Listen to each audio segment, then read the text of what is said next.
అమ్మవారి శివుడిని ఆక్షేపించింది ఏమనో తెలుసా?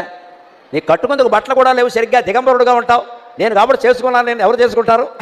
పులితోలు కడతావు, ఏనుగుతోలు కడతావు, ఇంకేం లేవు, రెండే బట్టలు. మరి అంతే కదా, ఎప్పుడు పులితోలు లేదా ఏనుగుతోలు, ఏనుగు చర్మం పులి చర్మం, ఇకపోతే నువ్వు కట్టుకునేందుకు ఏం లేదు ఇక్కడ అందుకే. అంటే ఆయన అన్నట్ట పులితోలు ఏనుగుతోలు రెండు దాచిపెట్టాయి, నేను ఏం కట్టుకుంటానో నీకు చూపిస్తాను అన్నట్ట. ఈవిడ కావాలనే పులితోలు ఏనుగుతోలు అయ్యవారికి దొరకకుండా చేసింది. ఈవిడ స్నానం చేసి వచ్చింది కైలాస మానస సరోవరంలో. ఆ తువ్వాలు ఉంటుంది కదండి, అమ్మవారు తుడుచుకున్న తువ్వాలు, అది ఆరేసింది అక్కడ. ఆయన వెంటనే దాన్ని ధరించాట వస్త్రంగా. అమ్మవారు స్నానం చేసి తుడుచుకున్న తువ్వాలని శివుడు ధరించాడు. అదేమిటి అంటే ఇది అచ్చం పులితోలు ఏనుగుతోలు రెండు కలిపినట్టుగా ఉంది అన్నట్టు. ఎందుకని?